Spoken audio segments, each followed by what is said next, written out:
Baik. Halo. Halo Bapak. Baik, terima kasih Mbak Frida. Selamat siang menjelang sore rekan-rekan di seluruh Indonesia. Puji syukur, alhamdulillah kita semua bisa hadir dalam kondisi sehat di tengah keprihatinan nasional dan seluruh dunia yang sedang pandemi. Rekan-rekan sekalian, kita bersyukur Indonesia salah satu negeri yang sangat luar biasa diberikan kekayaan herbal, bahan herbal, sehingga ini menjadi potensi yang luar biasa untuk kita semua. Untuk memulai ini, sebelumnya saya ucapkan kepada Bank BRI, khususnya BRI Research Institute yang sudah mengundang saya. Ini saya sangat senang, keren sekali acara ini, karena apa Mbak Vida sama rekan-rekan BRI? Saya 4 tahun ini benar-benar menggelutin jamu. Salah satu yang belum terkoneksi dari para pengusaha UMKM, terutama yang UMKM adalah terkoneksi dengan lembaga keuangan. Nah, ini yang mengadakan lembaga keuangan besar di Indonesia, sebuah bank besar di Indonesia yang sangat merakyat, yaitu Bank Rakyat Indonesia, kemudian memberikan edukasi tentang jamu. Ini sangat keren sekali. Nah, untuk memulai ini saya silakan rekan-rekan dari panitia untuk slide show dari materi saya, silakan. Nah, saya memberi judul dasarnya khasiat dan potensi ekonomi tentang empon-empon. Empon-empon ini sudah menjadi produk yang banyak digunakan hampir di seluruh dunia, karena memang khasiatnya luar biasa dan nilai ekonomi juga sangat tinggi. Nah, mudah-mudahan dalam waktu 60 menit ini saya akan bisa menjelaskan dengan cukup jelas, namun untuk yang sifatnya teknikal seperti nanti ramuan dan juga tutorial nanti bisa di-download di Jamu Digital. Slide.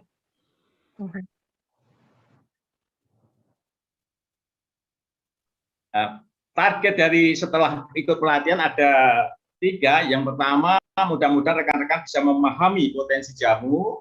Kedua, memahami pengolahan jamu yang segar. Kemudian memahami peluang bisnis jamu segar, khususnya untuk sore ini skala untuk rumah tangga. Karena kemudian persyaratan izinnya juga berbeda, dan tentu konsep bisnisnya juga berbeda. Nah, bersyukur slideshow kita semua dikawal oleh satu presiden, yaitu Bapak Joko Widodo. Saya sangat apresiasi dengan beliau, khususnya dalam hal menjadi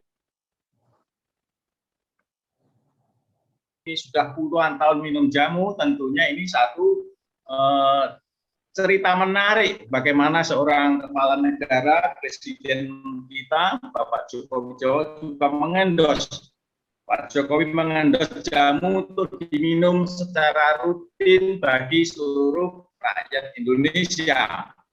Dan kebetulan saya juga pernah bertemu beliau waktu ada acara rakernas di Kementerian Kesehatan, kan jamu yang sifatnya nanti online. Slide. Nah, saya akan membahas potensi jamu di Indonesia. Slide. Di seluruh dunia, pada 3 dekade terakhir atau 40 tahun yang lalu, gerakan back to nature, kembali ke alam, itu sudah digaungkan oleh masyarakat dunia.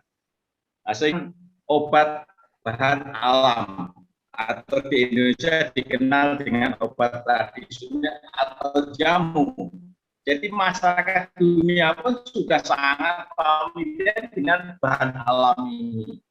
Dan ini tentu menjadi suatu potensi yang luar biasa berdasarkan catatan Sekretariat Convention on Biological Diversity itu luar biasa, sehingga ayo teman-teman yang sekarang hadir di pelatihan ini, kita gunakan potensi bangsa ini.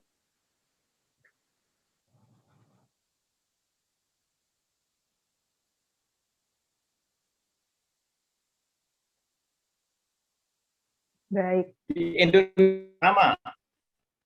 memanfaatkan sumber daya alam Indonesia seperti yang saya sampaikan tadi, ada jamu, ada obat herbal standar yang sudah teruji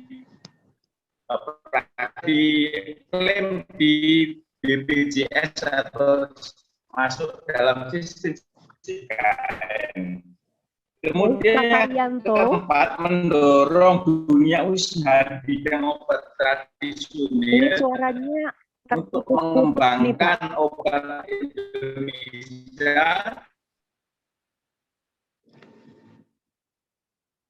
Ya, Pak Karyanto, jelas? Ya, Mbak Bida.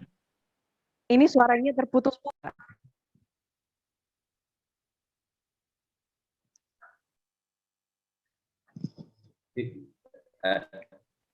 Ini dapat laporan juga dari UMKM brilian kalian yang menyimak kalau ya.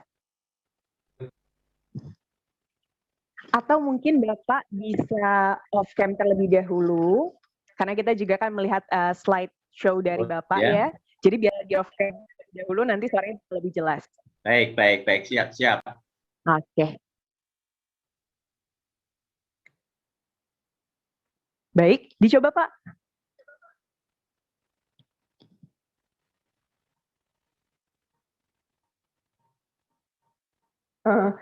Itu termute Pak. Tapi kameranya masih on. Coba dimatikan terlebih dahulu kameranya, lalu di-unmute mikrofonnya. Oke, baik.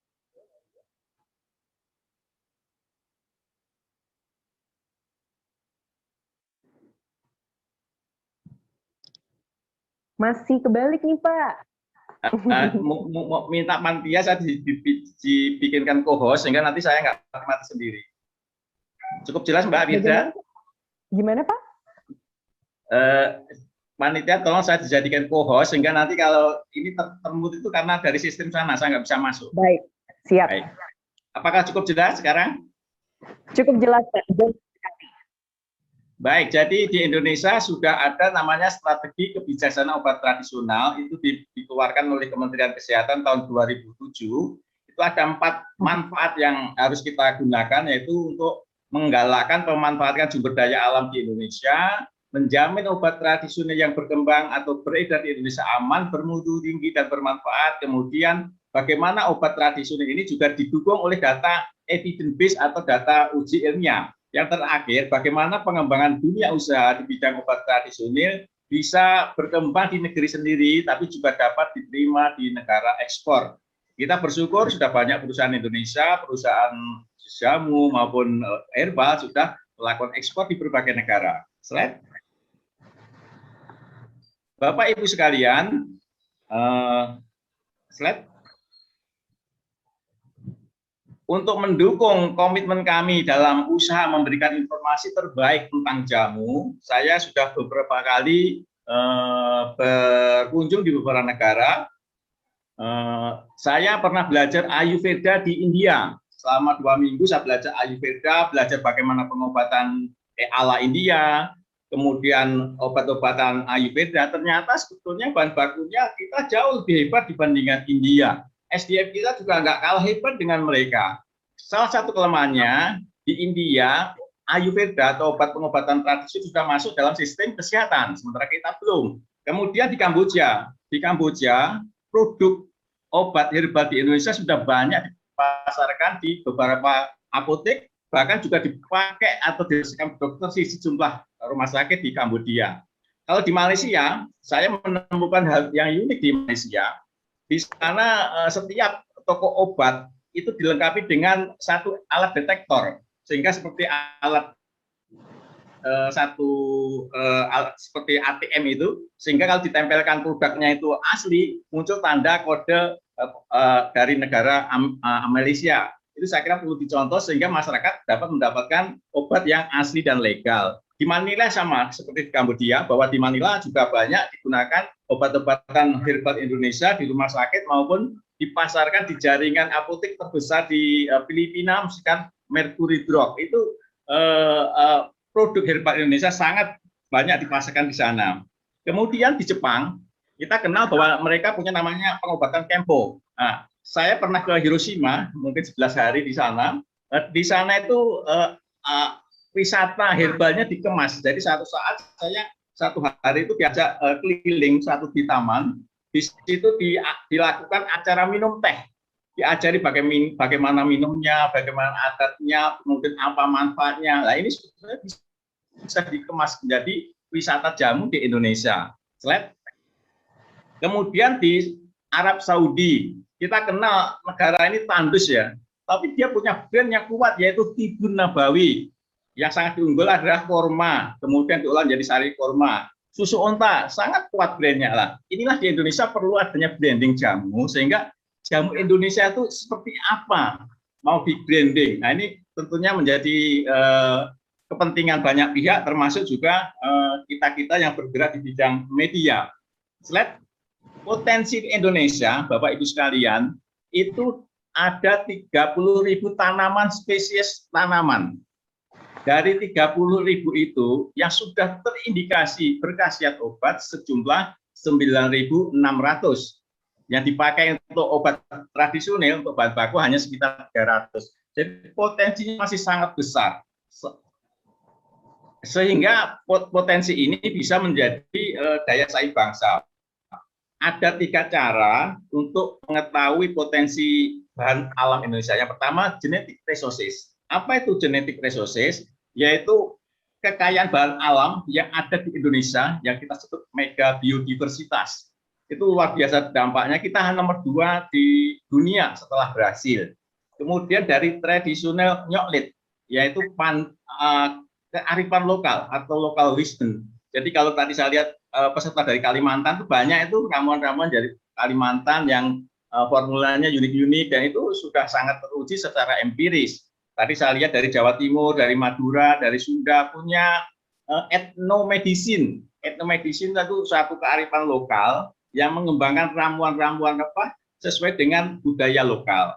Kemudian herbal medicine produk yaitu produk herbal yang dikemas secara pabrikan. Inilah Bapak Ibu sekalian, rekan-rekan, yang bisa menjadi nilai tambah bangsa Indonesia. Slide. Nah, ini data terakhir dari Badan POM, nomor izin edar obat tradisional sudah sebanyak 10.671 itu per Februari 2020.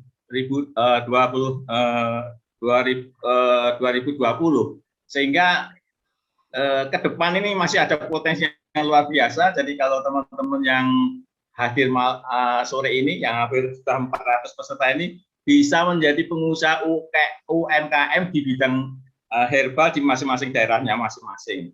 Slide. Bapak Ibu sekalian, jadi produk jamu itu memiliki potensi yang sangat besar. Omset kita baru 30 triliun dari 600 sekian triliun omset dunia. Jadi ini perlu terus digalakkan. Mudah-mudahan yang rekan-rekan yang hari ini hadir bisa menjadi satu penerus pengusaha herbal yang sukses di masa depan. Slide. Ada 3 penggolongan obat di Indonesia, obat tradisional. Yang pertama jamu berbasis empirik, kemudian obat herbal terstandar atau scientific based herbal medicine, yang itunya sudah melalui standarisasi dari pengolahan, kemudian pabrikannya, proses produksinya, dan juga uji praklinis atau uji toksisitas dan farmakodinamik untuk penentuan dosis. Yang terakhir, yang kriteria tertinggi adalah fitofarmaka atau clinical based herbal medicine, yaitu obat herbal yang sudah melalui uji klinis atau uji dilakukan di manusia. Kalau yang tadi OHT diujikan di hewan percobaan atau di laboratorium. Slide. Kemudian 1 tahun terakhir ini pemerintah menggaungkan satu konsep baru yang namanya obat modern asli Indonesia. Apa itu OME atau obat modern asli Indonesia? Adalah obat yang sudah masuk OHT, obat herbal tertentu, dan fitofarmaka, IMAI, obat herbal yang sudah teruji praklinis dan uji klinis. Slide. Saya selanjutnya akan menjelaskan peran strategis jamu. Slide. Ada 5 peran strategis jamu. Yang pertama tentunya aspek kesehatan.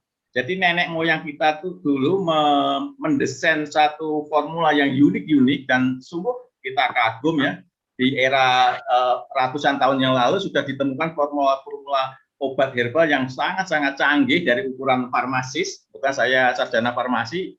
Bagaimana hebatnya nenek moyang kita mendesain satu formula obat-obat jamu ini menjadi satu aspek kesehatan. Nah, kemudian ternyata aspek kesehatan ini juga bisa berkembang jadi aspek ekonomi, aspek teknologi, aspek budaya, dan aspek sosial. Nah, jadi keunggulan jamu dibandingkan produk lain, kita memiliki aspek yang sangat lengkap yang 5 saya sebutkan tadi. Sehingga kelima ini bisa kita kemas menjadi komoditi yang kompetitif, baik di tingkat lokal, regional, maupun global. Slide. Nah, potensi bangsa ini, Bapak Ibu sekalian, sudah dibikin satu hilirisasi strategis agar apa? Agar formula-formula yang berserakan di seluruh Indonesia itu bisa dihilirisasikan, diwujudkan dalam satu konsep yang ilmiah, kemudian dikemas dengan sangat canggih, diproduksi di perusahaan yang sudah memenuhi standar Badan POM, sehingga ke depan kita bisa melakukan ekspor. Slide. Silakan slide. Nah, dilewatin aja, ini sudah saya jelaskan. Nah, karena itulah saya 4 tahun yang lalu mendirikan jamu digital, yaitu media online dan aplikasi e-commerce dalam rangka untuk mendukung memperkokoh brand jamu dan akses pasar. Karena saya melihat salah satu kelemahan atau kekurangan jamu adalah brand. Ayurveda sangat kuat brandnya, TCM, Traditional Chinese Medicine sangat kuat brandnya. Kemudian Kempo, Korea dengan ginsengnya. Lah, jamu ini perlu didorong memperkokoh brandnya, sehingga saya menyiapkan jamu digital ini untuk mengisi kekosongan media online khusus untuk mendalami jamu. Jadi Bapak Ibu sekalian, kalau ingin mendapat update informasi tentang jamu, silakan klik di www.jamudigital.com. Slide. Nah, ini sudah selama 4 tahun ini saya sudah ketemu banyak stakeholder di seluruh Indonesia, dari Kemenkes, Badan POM, DPR, kemudian juga para pengusaha jamu, para dokter-dokter yang concern terhadap jamu, pengusaha, dan juga yang terkait termasuk akademisi, peneliti dan sebagainya. Sudah saya, karena apa? Sumber dayanya melimpah, SDM kita juga luar biasa hebatnya. Slide. Nah, ini pada akhir Maret nanti saya diundang oleh Perkumpulan Dokter Herbal Medik Indonesia. Saya diundang untuk sharing tentang jamu 4.0 go global. Saya akan menjelaskan apa sih ekosistem digital yang bisa kita kembangkan agar jamu ini bisa mendunia brandnya. Slide. Bapak Ibu sekalian, di pandemi ini tentunya satu sisi sangat prihatin. Ribuan warga Indonesia, saudara-saudara kita, teman kita sudah dipanggil Allah Subhanahu wa taala karena Covid. Tapi di balik itu ada potensi yang muncul secara luar biasa yang sekarang menjadi booming. Jadi kalau kita bilang Februari oleh pemerintah di sounding Covid masuk di Indonesia, sejak itulah empon-empon jadi luar biasa larisnya. Bahkan di bulan-bulan Maret, April tahun lalu, itu harga empon-empon melonjak dan habis semua, butuh meningkatkan imunomodulator. Karena apa? Karena belum ada obatnya COVID ini. Sehingga sekarang ada vaksinnya. Nah, untuk itulah rekan-rekan sekalian, ini potensi jamu ini luar biasa. Empon-empon terutama hari ini saya bahas karena apa? Mudah ditanam, mudah didapat, mudah mengolahnya. Khasiatnya luar biasa dahsyat. Sehat. Nah, saya khusus membahas empon-empon karena di waktu yang hanya 1 jam ini saya ingin fokus pada satu produk olahan jamu segar yang mudah dilakukan di rumah. Ibu-ibu sudah bisa menyuguhkan ramuan sehat, healthy drink di rumah secara mudah dan sehat. Syukur-syukur kalau bisa sudah berkembang, bisa dijual untuk lingkungan kiri kanan. pertama selain untuk membantu menyehatkan masyarakat, mensosialisasikan jamu, tapi juga menambah income keluarga. Jadi kurkumin di dalam kunyit ini, Bapak Ibu sekalian, ini suatu zat kimia yang luar biasa dasarnya karena punya anti inflamasi, antiseptik, antibakteri, dan tentunya antioksidan. Nah, ini sangat bagus untuk tubuh kita, juga agar tubuh kita tetap bugar, bisa melawan antibakteri, antivirus, anti peradangan. Nah, ini kita gunakan olahan empon-empon ini untuk menyehatkan keluarga kita dan syukur-syukur untuk tetangga dan lingkungan kita sekitarnya. Slide. Nah, empon-empon yang banyak digunakan ada 5, Bapak Ibu sekalian, ada temulawak, ada kunyit, temu giring, lempuyang, dan jahe. Ini yang paling banyak digunakan untuk ramuan obat tradisional. Nah, nanti slide-nya akan dibagikan oleh panitia, jadi nggak saya bacakan satu-satu, silakan nanti di-download di linknya panitia. Slide, saya akan masuk membuat jamu yang segar. Nah, ini contoh-contoh biofarmaka itu tumbuhan obat yang berkhasiat untuk obat. Itu kunyit misalkan yang paling banyak itu diekspor di salah satunya India dan Jepang.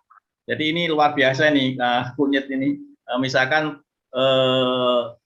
kemarin saya lihat teman-teman dari Ponorogo itu dalam sebulan itu berapa ratus ton untuk diekspor ke negara India dan juga di Bangladesh dan di Jepang. Slide. Bagaimana membuat jamu yang baik dan yang benar? Nah, tentunya saya membahas ini jamu segar. Jadi Bapak Ibu sekalian, saya pernah diundang Badan POM untuk memberikan pelatihan di Sukoharjo. Jadi Sukoharjo itu di Jawa Tengah, itu ada satu pasar 2 lantai pasarnya, itu namanya pasar jamu muter. Itu semua jualan jamu semua. Nah, disitulah oleh Menteri PMK waktu itu Mbak Puan Maharani di setting menjadi kota destinasi wisata jamu. Nah, di sana mengolah jamu-jamu segar. Apa sih jamu segar? Yaitu jamu yang dibuat dari ramuan bahan obat untuk segera dikonsumsi. Jadi kalau sudah mengolah jamu segar, jangan bertanya awet berapa hari. Nah, memang tujuannya dulu jamu segar itu nilai tambahnya adalah segarnya. Jadi ini saya bersama teman-teman dari Kabupaten Sukoharjo dalam rangka bimbingan teknis yang dilakukan oleh Badan POM tahun 2019. Slide. Nah, ada 3 parameter yang harus kita lakukan jika kita mengolah jamu segar. Yang pertama harus aman. Apa sih aman itu? Telah digunakan secara turun-temurun, menggunakan bahan tumbuhan obat yang benar, tidak ditambahkan bahan kimia. Hati-hati nih, jangan sekali-kali kita menambahkan bahan kimia di dalam jamu segar kita. Mutunya bagaimana? Pembuatannya harus baik. Secara fisik tidak tercampur jamur, empon-emponnya atau rempahnya. Kemudian kita yang meracik juga harus higienis. Harus kukunya dipotong, sebaiknya juga pakai masker saat mengolah. Kemudian juga sanitasinya, misalkan alatnya juga bersih. Jangan menaruh alat-alat untuk pengolahan jamu di depan pintu kamar mandi, misalkan ya harus dijauh hal-hal yang kemungkinan akan tercemar dengan bakteri. Dan manfaatnya tentunya kalau jamu itu mohon maaf jangan berasumsi langsung manjur, tapi gunakanlah jamu segar ini sebagai healthy drink, minuman segar yang bisa kita konsumsi harian. Dengan itu imunitas meningkat, imunnya meningkat. Badan kita itu kalau kita seperti Kopassus, nanti kalau ada teroris kita tahan. Nah, teroris itu anggap aja virusnya. Kalau ada virus atau bakteri, tapi imun kita bagus, kita bisa melawan. Nah, itulah disebut namanya antibodi atau kekebalan tubuh. Slide. Nah, prosesnya bagaimana Bapak Ibu sekalian? Yang pertama, pilihlah bahan yang baik dan benar. Kemudian kupas atau kerik jika perlu. Kadang-kadang kan kalau kita jahe misalkan itu kalau dikupas mungkin takut banyak yang kebuang, cukup dikerik biar tidak banyak bahan yang terbuang. Cuci dengan air mengalir. Nah, seringkali ini dibolak-balik gitu empon-emponnya, tapi sebaiknya dicuci dengan air mengalir, kemudian diiris atau diparut atau ditumbuk blender. Jadi dalam penyajian Bapak Ibu sekalian ada beberapa metode ya. Kok Mbak itu atau Pak itu bikin jamunya kalau diiris direbus, ada satu yang lagi ditumbuk, ada lagi yang diparut, ada lagi yang di blender. apakah itu beda? Tidak, itu benar sama. Itu proses penyarian yang secara metodologi farmasi dibenarkan. Itu hanya proses kebiasaan, ada yang suka diiris, ada yang suka diparut. Sekarang biasanya masyarakat modern sukanya di blender ya, karena alatnya sudah ada, lebih mudah. Kemudian direbus dengan air. Jadi tahapan-tahapan 5 ini sangat mudah. Kemudian penyimpanan. Kalau penyimpanan saya sarankan dipakai botol yang dari gelas. Kemudian juga kalau di dalam kulkas bisa tahan sampai 2 atau 3 hari. Nah, ini saya membuat vlog di depan Istana Negara Jakarta. Slide. Pembuatan jamunya segar, pemilihan bahan bakunya. Pertama, untuk bahan rempah-rempah Bapak Ibu sekalian, pilihlah empon-empon yang rimpangnya itu segar. Yang tidak kisut, bahasa Jawanya itu kisut atau agak sudah mengering. Nah, kemudian pastikan tidak ada jamur. Biasanya ada bintik-bintik putih di sela-sela empon-empon itu, sebaiknya tidak dipakai yang itu. Itu salah satu untuk melihat pemilihan bahan bakunya harus baik. Gunakan air yang berkualitas baik, air minum tentunya, tidak boleh dicampur dengan bahan obat kimia. Ini sering sekali para pelaku yang agak nakal ya ini. Pertama saya ingatkan, Anda sudah membuat tubuh orang yang minum jamu Anda akan mengalami efek samping dan juga pertanggungjawab akhirnya akan ada ini karena Anda mencampur sesuatu yang harusnya tidak digunakan untuk obat herbal jamu segar. Slide. Nah, ini rimpang kunyit yang segar ini seperti ini, Bapak Ibu sekalian, yang paling atas segar, warnanya seperti baju saya ini, saya pakai baju oranye karena ini lagi bahas empon-empon. Jangan dipilih yang sudah keriput, yang paling bawah kanan itu yang sudah mulai agak berjamur dan itu sudah nggak maksimal. Rimpang jahe berkualitas itu kulitnya mengkilat, irisan melintangnya cerah dan baunya enak sekali. Slide, Mas. Nah, ini alat-alatnya Bapak Ibu sekalian. Kenapa sih simbah-simbah kita, nenek moyang kita tuh kan produksinya pakai kalau di Jawa namanya kuali atau dari tanah liat, karena memang yang terbaik. Karena kalau kita menggunakan aluminium pancinya itu akan ada terjadi reaksi antara herbalnya atau empon-emponnya dengan aluminium. Sekarang kalau mencari tanah liat susah untuk memasaknya, bisa menggunakan stainless steel. Jadi saya kira itu sekarang sudah tersedia banyak stainless steel dengan harga yang terjangkau. Gunakanlah itu. Jadi gunakan alat yang sifatnya food grade. Gunakan yang bersih pencuciannya. Kemudian jika Anda menggunakan tumbuhan dari kayu, kan ada lubang dari kayu, pastikan tidak berjamur. Saya sarankan kalau pakai tumbuk digunakan batu atau alu bahasa Jawanya. Karena apa? Itu potensi ada jamurnya sangat kecil. Kalau alunya atau lumpangnya dari kayu, setelah dipakai kemudian dicuci, biasanya akan timbul jamur. Risiko ada jamur. Slide. Nah, ibu-ibu sekalian, yang perlu dipastikan adalah higienitas dan sanitasi. Kenapa sih kok kita harus memperhatikan? Karena produk yang ibu pakai ini untuk proses pengobatan agar kita sehat. Tapi kalau kita proses dengan tidak sehat, misalkan saat ibu menunggu atau memarut, tapi kuku ibu panjang, kemudian di dalamnya mungkin ada bakteri, ada kotoran yang bisa masuk di dalam ramuan tadi. Kemudian juga sebaiknya kalau olahannya digunakan untuk orang lain, pakai masker. Kalau untuk diri sendiri nggak apa-apa, kan nggak pakai masker mau diminum untuk diri sendiri. Tapi untuk misalkan dijual atau dikonsumsi untuk keluarga yang lain, sebaiknya menggunakan masker sehingga terhindari dari kontaminasi potensi dari air liur kita yang mungkin terpecik di dalam ramuan kita. Sanitasinya juga dijaga, Pak Ibu sekalian. Gunakan sebaiknya kalau sudah skalanya produksi untuk dijual, alat yang digunakan untuk rumah tangga itu berbeda dengan alat yang kita gunakan untuk mengolah herbal. Jangan sampai nanti misalkan habis untuk memasak yang bahu, misalkan masak jengkol atau pete, kemudian kita gunakan masak untuk ramuan jamu kita, takutnya aromanya kebawa ke herbal yang kita olah. Slide. Nah, hari ini saya akan berbagi 10 ramuan jamu segar. Namun nggak mungkin saya bahas satu-satu, Bapak Ibu sekalian. Nanti Bapak Ibu sekalian bisa download di Jamu Digital. Silakan di copy paste, semuanya lengkap di copy paste. Dan ini saya ambilkan dari buku pembuatan jamu segar yang baik dan benar terbitan Kementerian Kesehatan. Jadi saya yakin ini ramuannya sudah dilakukan sedemikian baik formulanya, karena tentunya karena diterbit oleh Kemenkes, tentunya melibatkan banyak ahli. Slide.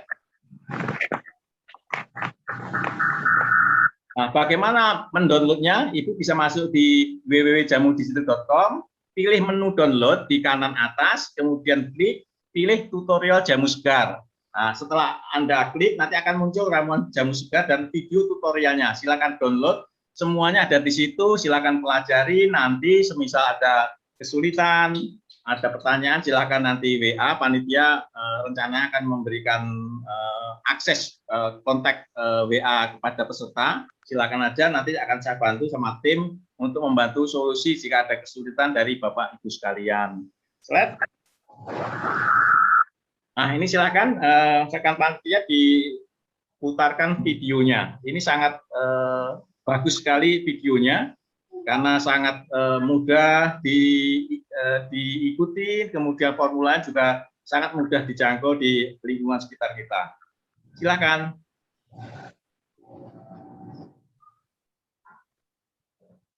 Videonya diputarkan.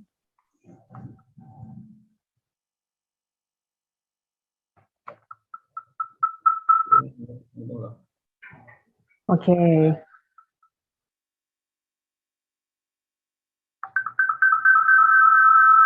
Oke, sambil nunggu videonya diputarkan, kita mau nanya nih, kalau UMKM Brilian sekalian ini semuanya pada suka minum jamu nggak sih? Bisa dijawab di kolom chat di aplikasi Zoom ya. Pada suka minum jamu nggak? Dan biasanya kalau minum jamu nih, biasanya jamu apa sih gitu? Kita pengen tahu nih. Oh, pada suka. Waduh. Biasanya minum jamu apa nih? Kunyit asam, beras kencur, itu ya yang biasanya familiar ya. Alhamdulillah suka beras kencur. Oh, tadi juga banyak yang menanyakan pada mau minta slide materi dari Pak Karyanto. Ini nanti selesai sesi webinar ini selesai, ini materinya bisa diberikan oleh panitia ya. Jadi nanti bisa minta ke panitia. Jadi nggak usah khawatir. Selain bisa minta ke panitia, nanti juga sebenarnya ini akan diupload ke YouTube nih webinarnya. Jadi bagi yang barusan, aduh kelewat-kelewat, aduh sinyal saya, atau barusan dirusuhin sama anaknya sebentar gitu ya, bisa dibuka nanti di channel YouTube BRI Inkubator dan juga bisa ditonton ulang sesi webinar kita pada sore hari ini. Begitu teman-teman. Pak Karyanto, kita juga mau nanya nih, kalau jamu itu apakah ada masa expire-nya? Kalau jamu segar itu biasanya berapa lama sih kuatnya? Karena kan biasanya kan kalau dalam skala rumah tangga nih ya, yang biasa dibuat oleh ibu-ibu rumah tangga itu kan jamu segar ya Pak ya, biasanya kunyit gitu. Itu kalau disimpan di kulkas atau misalkan kan biasa ibu-ibu tuh suka kalau bahasa Sundanya hoream atau kayak males gitu ya kalau untuk bikin setiap hari, itu berapa lama nih Pak bisa disimpan? Jadi kalau di suhu kamar Mbak Vida itu sebaiknya nggak lebih dari sehari. Jadi kalau di suhu kamar nggak lebih dari sehari, karena memang justru kelebihan jamu segar itu freshnya. Jadi jangan apapun ditambahi zat pengawet, jangan, karena memang nilai tambah jamu segar itu kesegarannya. Kalau dikasih kulkas itu saya sarankan 2-3 hari. Tapi sebetulnya saya pernah cek ya, saya melakukan satu formulasi yang sangat sanitasinya terjaga, higienitasnya terjaga, kemudian perebusannya juga sangat baik. Saya kemas di botol gelas itu sebetulnya 7 hari bisa di kulkas. 7 hari tapi sudah mulai penurunan rasa, aroma, kemudian warna. Nah, makanya saya sarankan tidak lebih dari 2-3 hari. Insya Allah kalau 2-3 hari itu masih segar sekali. Tapi kalau kepepet misalnya lupa 4-5 hari, saya coba sampai 10 hari itu sebenarnya masih, tapi sudah rasanya sudah menurun, warna sudah mulai agak gelap, ada endapan. Nah, untuk itu saya sarankan 3-2 hari aja sudah cukup. Itu kalau di kulkas ya Pak ya? Ya, taruh di kulkas. Kalau di suhu kamar ini 1 hari masih oke. Tapi salah satu yang jadi penting nih ya Pak ya, buat mungkin UMKM Brilian yang saat ini ikut pelatihan dan juga nanti mau mencoba untuk memproduksi jamu, itu tadi ya Pak ya yang dipaparkan oleh Bapak, bagaimana kita harus pilih bahan yang berkualitas, lalu juga bagaimana memastikan proses produksi higienis ya Pak ya? Ya. Karena ini kan nanti akan mempengaruhi begitu ya Pak ya?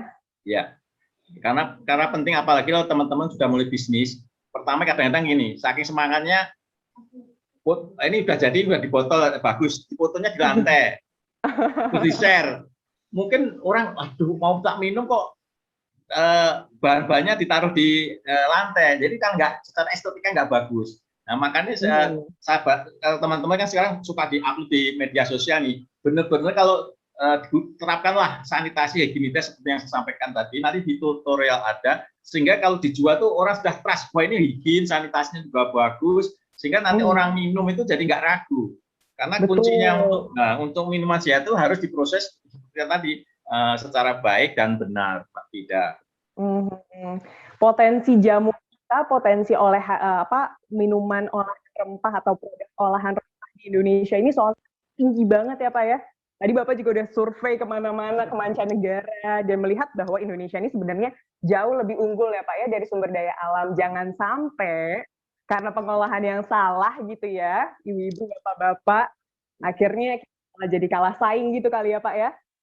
Benar Mbak Fida, jadi waktu saya menerbitkan jamu digital 4 tahun yang lalu, itu saya sudah sangat confident membranding jamu Indonesia mendunia. Sangat-sangat confident, karena apa? Saya punya data, saya sudah pergi beberapa negara. Kita unggul dalam banyak aspek. Kelemahannya apa tadi yang bilang? Branding kita belum kuat, akses digital belum kuat. Sistem ekosistem digitalnya belum, misalkan nih, orang Amerika nyari jahe yang terbaik itu gimana? Ini kan bingung. Coba kalau kita bikin satu ekosistem digital yang luar biasa, kalau empon-empon itu nyarinya di daerah mana yang terbaik? Nah, nanti kita sarankan masing-masing daerah itu punya unggulan. Kemarin saya diundang oleh pemerintah Sukabumi 2 tahun yang lalu. Sukabumi akan fokus di jahe merah misalkan. Itu bagus. Nanti mungkin Jawa Timur di Gresik saya dengar bagus untuk meniran. Sehingga lokal konten itu karena unsur hara Mbak Fida, tumbuhan itu akan kandungan zat kimia sangat tergantung di mana dia tumbuh. Seperti manusia aja nih, kalau anak-anak tumbuh di lingkungan yang kurang sehat, tumbuhnya juga nggak sehat. Tumbuhan juga gitu. Nah, untuk itulah saya ingin ada satu ekosistem digital. Misalkan kalau temulawak yang terbaik itu di mana? Nah, nanti sehingga seluruh dunia kalau mau impor itu gampang. Kalau temulawak ini daerah ini, kemudian jahe ini dan sebagainya. Itu saya kira yang perlu kita kembangkan bersama, dan saya senang BRI sebagai lembaga keuangan bisa menjembatani rekan-rekan UMKM yang mohon maaf nih seringkali terbentur di permodalan Mbak Fida. Karena mengolahnya bahan baku itu sangat mudah, tekniknya sederhana, konsumnya sudah pandemi ini konsumen jamu saya kira bisa tumbuh 25% ke atas pertumbuhan peminum jamu ini karena adanya pandemi ini. Potensi pasar ya Pak. Nah Pak, ngomong-ngomong ini sudah bisa di-play nih Pak. Oh silakan. Ya kita tonton bersama. Baik, oke, boleh langsung ditonton ya.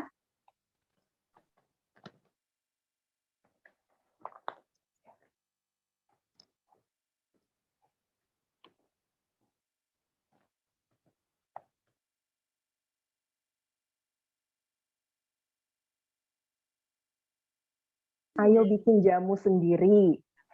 Dan kebugaran keluarga serta menikmati.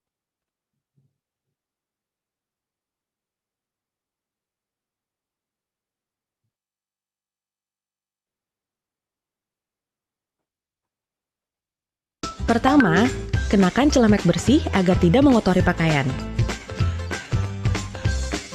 Kedua, cuci tangan dengan sabun.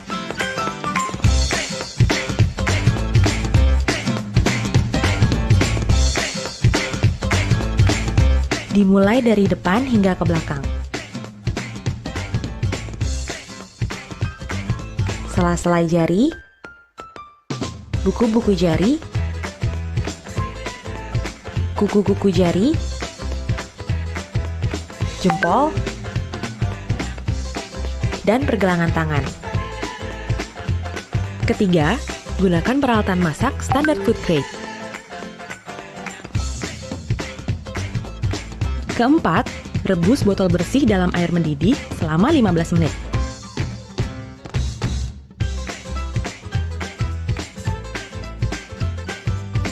Kelima, pilih bahan baku jamu yang baik dan benar.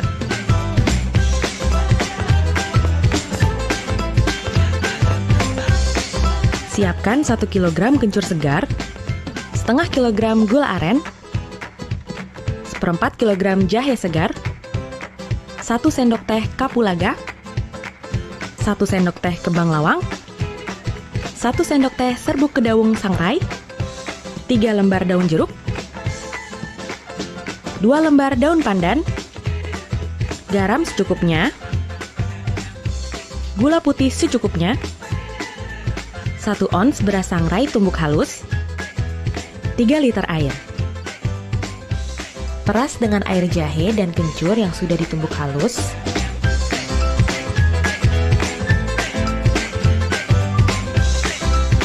Tambahkan air sedikit demi sedikit hingga 3 liter. Saring perasan jahe dan kencur tersebut ke dalam wadah pemanas.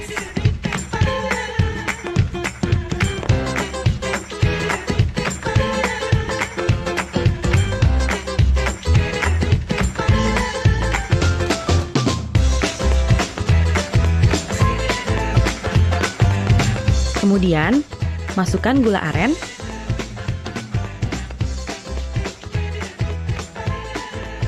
masukkan 1 sendok teh kapulaga, 1 sendok teh kembang lawang,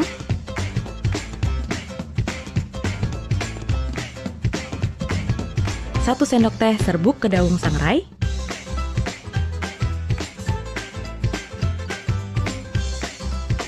2 lembar daun pandan, 3 lembar daun jeruk,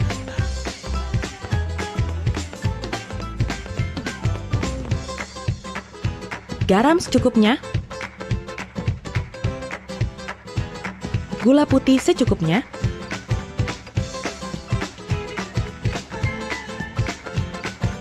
satu ons beras sangrai tumbuk halus.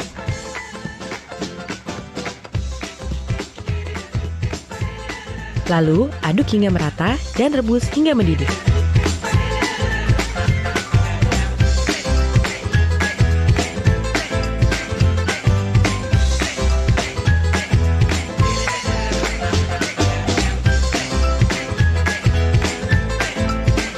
Masukkan beras kencur saat panas ke dalam botol menggunakan corong dan penyaring.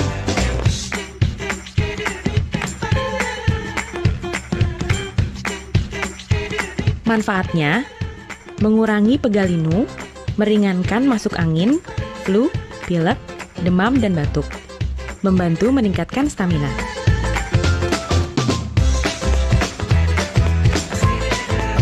Siapkan 1 kg kunyit segar, 1/4 kg asam jawa, setengah kilogram gula aren, garam secukupnya,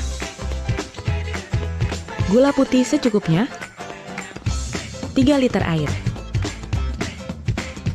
Peras dengan air kunyit yang sudah ditumbuk halus. Tambahkan air sedikit demi sedikit hingga 3 liter.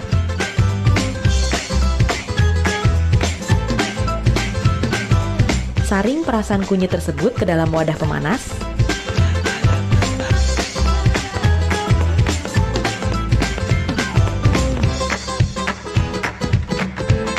Kemudian, masukkan gula aren,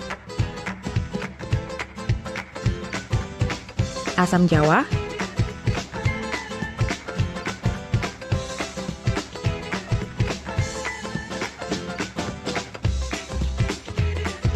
garam secukupnya,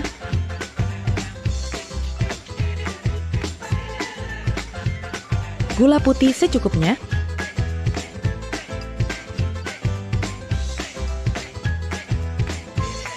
lalu aduk hingga merata dan rebus hingga mendidih.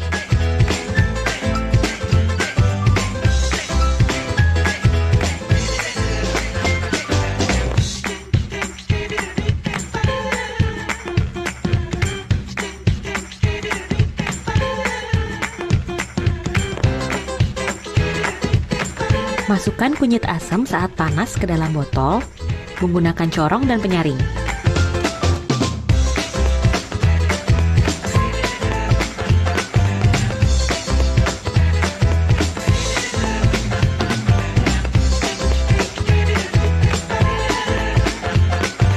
Manfaatnya, mengurangi bau badan, membantu mengurangi rasa sakit dan keluhan haid, membantu melancarkan pencernaan.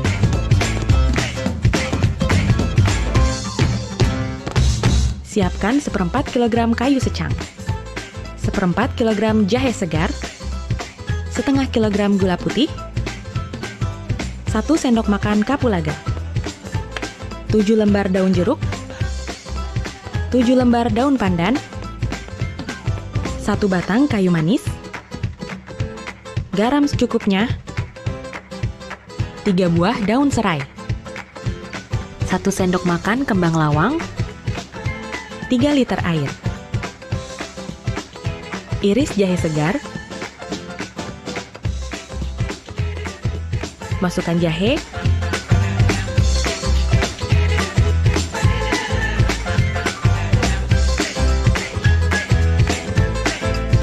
kapulaga,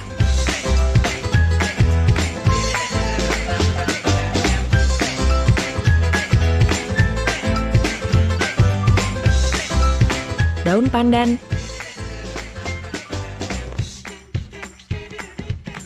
kembang lawang, daun jeruk,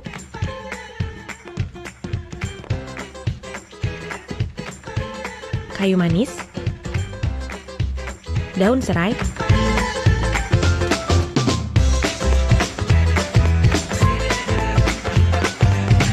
gula secukupnya,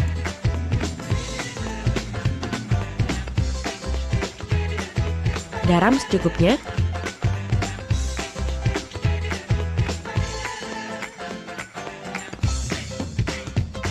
kayu secang,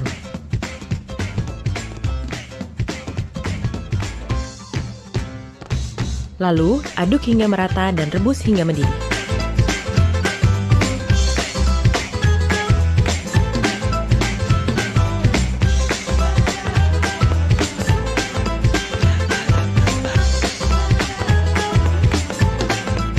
Masukkan wedang secang ke dalam botol menggunakan corong sekaligus penyaring.